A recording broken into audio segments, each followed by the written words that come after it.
Thanks for accepting. I mean, I wasn't sure because my topics are so off the mainstream of this conference, but it's more of an applied research, and the overviews, I'm printing the findings from the second stage of the current ongoing research project that's been going on for the last 2 years. We investigate the multi-generational workplace ageism at Belarusian industrial companies. Basically what we're looking at is that the most of the literature on ageism is focusing specifically on the old age, which is, as we know, it starts basically after 60. However, the recent literature suggests that will not be the case, and there's quite a lot of ageism going on against younger generations. So, why is the focus is on Belarus? I mean, it's my research, and another reason being is that the former Soviet economies are more open on discrimination. So you can see much more evidence than you can see in the developed economies, where it's all being hidden behind the mask of CSR, HR. So you can't really get the evidence because they all comply with anti-discrimination acts in theory. So it's very hard to get the evidence.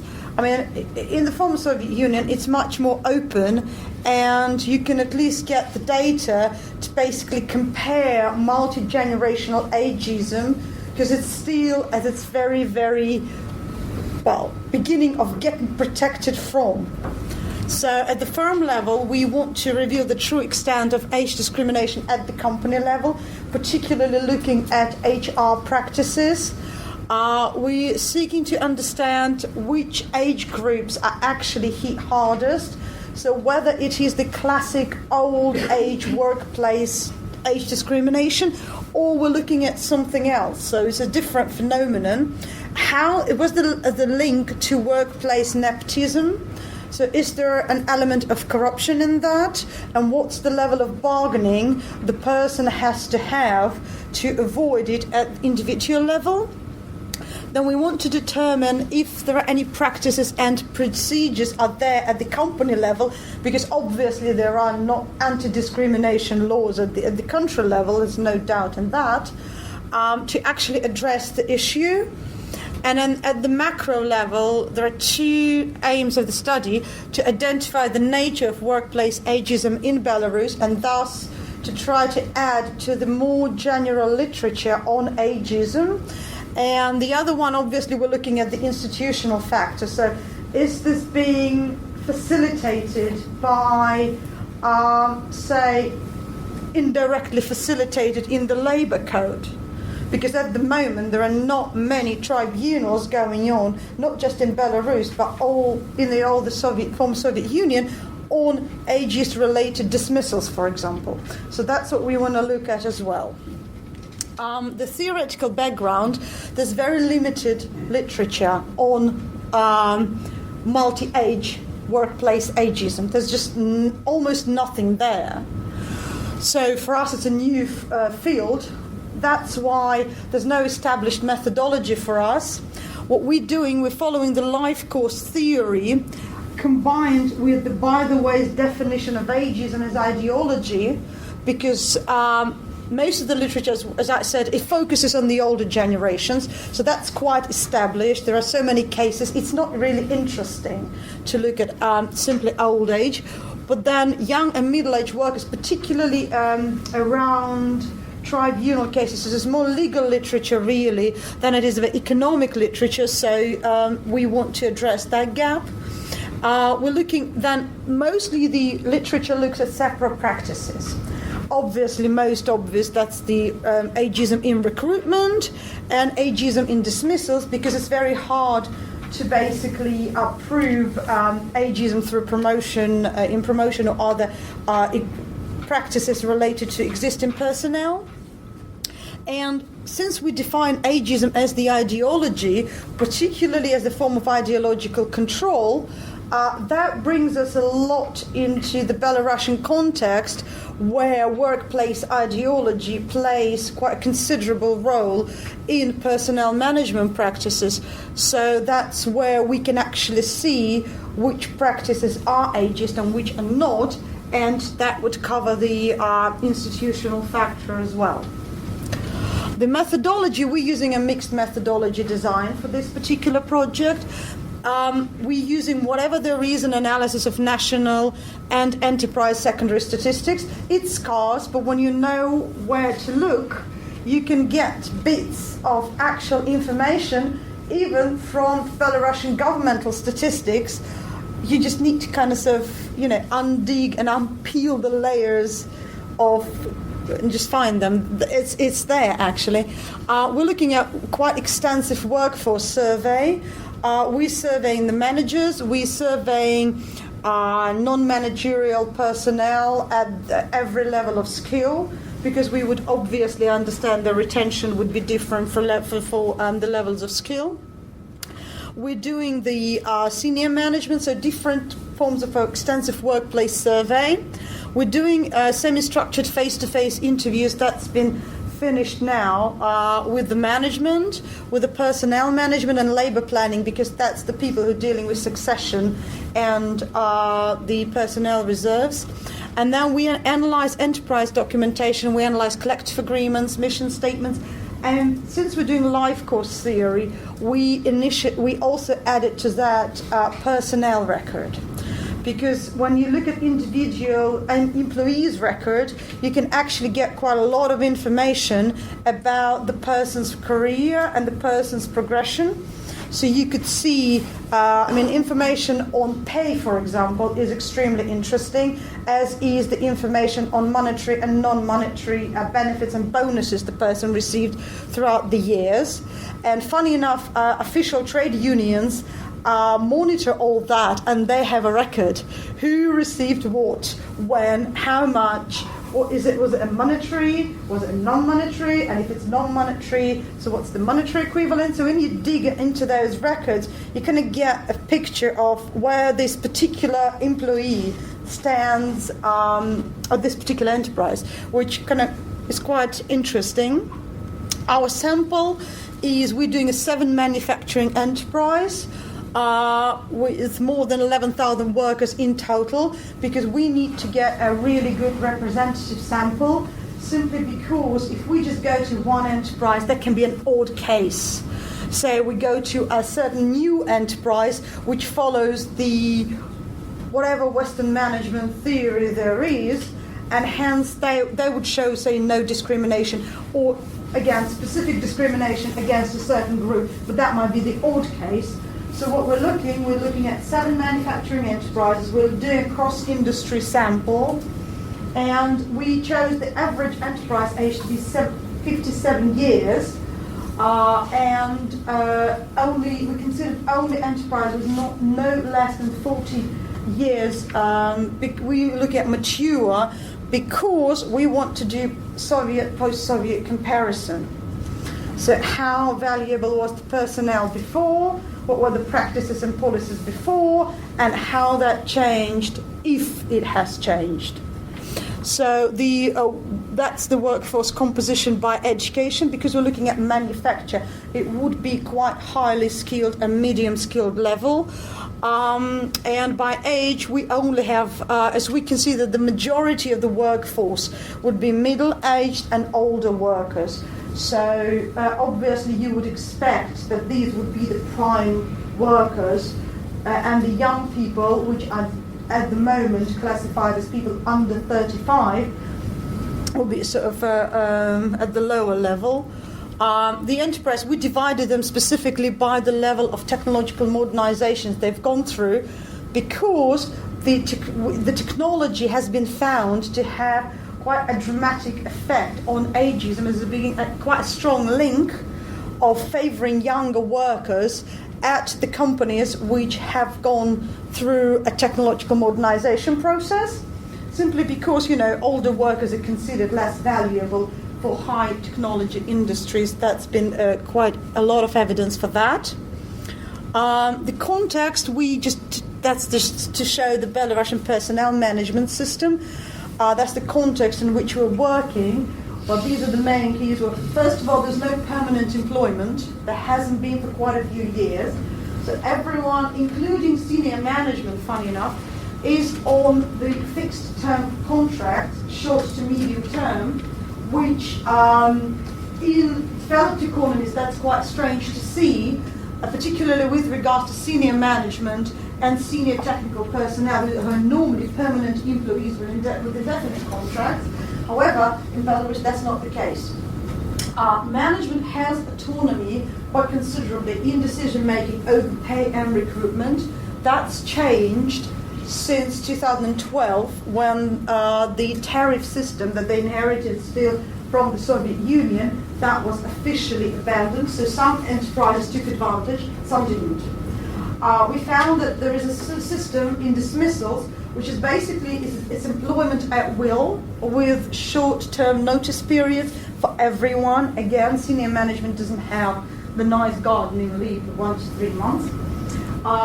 We found rare, generally firm level training due to normally lack of funds. And at the same time, we found quite a lot of Soviet ideology of the working collective that was basically pushed on us by senior management who were repeatedly saying how good it is. So there is still that unitarist ideology there. However, it's not substantially supported by the welfare system at the moment. Then the pay records and the benefits and bonuses, the retention records are interesting. What that data is showing us that workforce at the moment is viewed as cost, not as asset.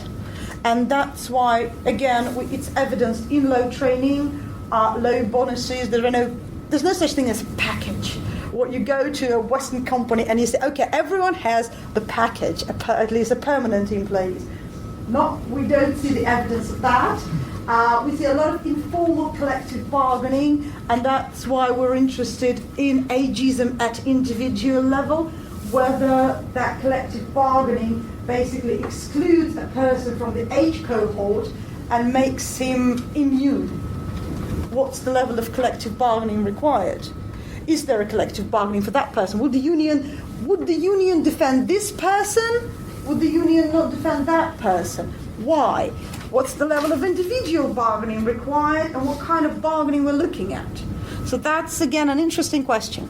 And then, obviously, the difference with the wages and promotions, which in any developed economy, that's linked to performance, because we are in performance-related workplace systems. In Belarus, that's rarely the case. It's normally connected to job tenure, which is, again, a completely different story then.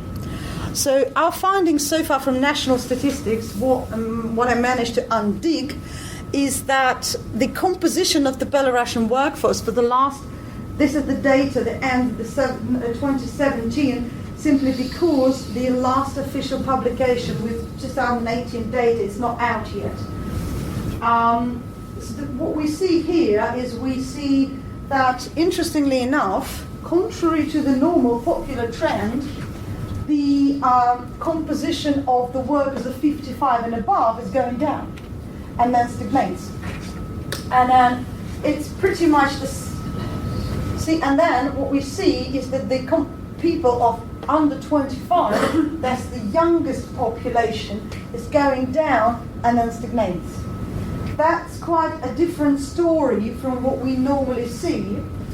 And another interesting finding is that, again, we're seeing a declining number of people at the enterprise of the middle age level, of the level of 35, level of workers of 45 to 54, and we see a quite stagnating level at the workers of 35, 45.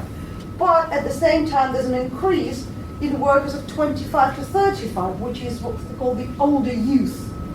So that's graduates and people with some work experience. And that's, again, contrary to the normal understanding where the older workforce constitutes the majority of the Belarusian manufacturing enterprises. So even the official statistics, when kind of filtered through, shows interesting results on that. And so this trend is interesting in itself, but at the same time, it is a very good indicator of what we might see at the enterprises in terms of HR-related politics towards certain age cohorts. Another finding from national statistics shows the ratio between the recruited and dismissed persons of certain age cohorts, again, over the last 7 years. That's the statistics from the same statistical publications. Again, what we see here is, although obviously in the total workforce dismissals are much larger than recruitment, that's due to economic crisis and the continuous recession. So, but what we see at the moment is that we see again the much larger recruitment for workers in the oldest younger cohort, and we see much larger recruitment in the young peoples. Again, interestingly enough, the ratios are between workers who are over 55. Obviously, they are dismissed due to age. However, when we compare them with the workers of 35, 45 and 50, 54, what happens is that the older people apparently are retained more at the enterprises than the people of the middle age, which is for us quite surprising considering that the middle-aged workers are supposed to be their prime decades. They're supposed to be, according to the literature, on the peak of their careers. Well, they're not. Not in Belarus, not in the manufacturing sector anyway.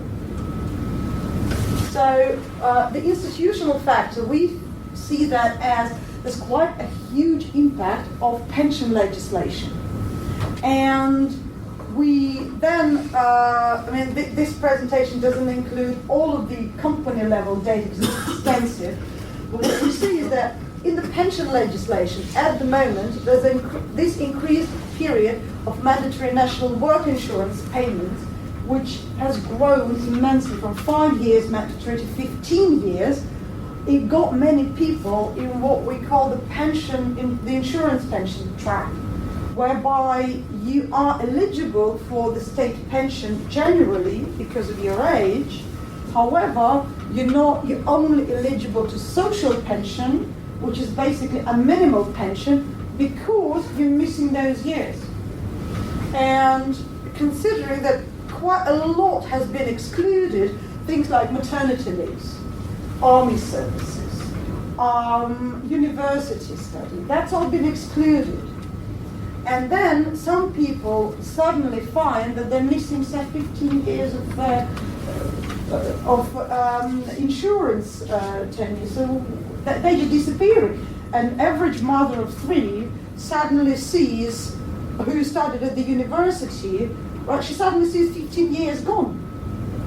So she has to work from 15 years more after the retirement age to actually be able to receive that full pension she was paying for all her life. So that person has to be kept has to somehow retain employment.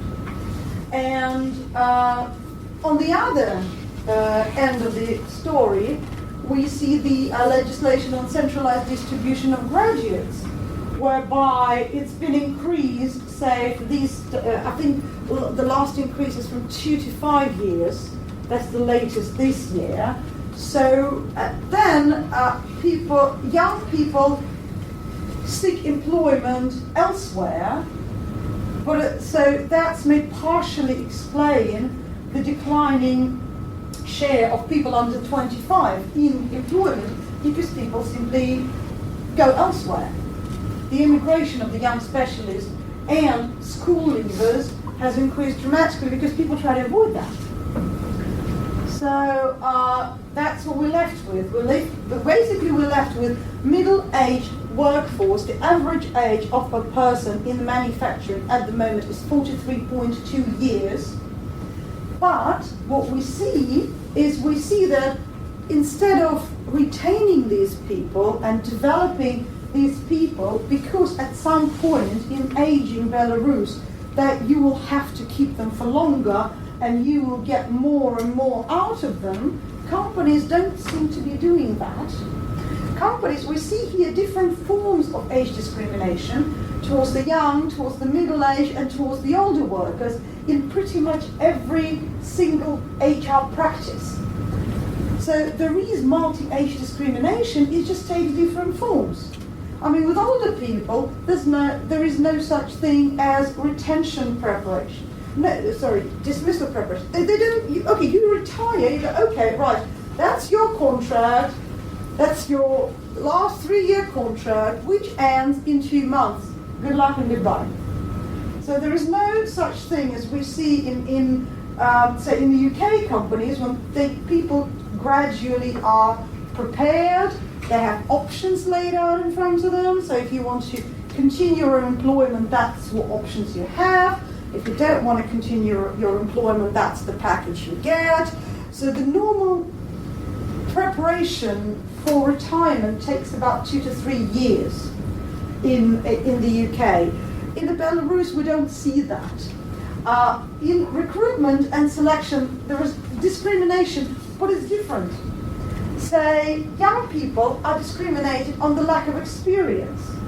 So, you know, the university leaver who cannot work full-time by law is suddenly expected to have 3 to 5 years of experience.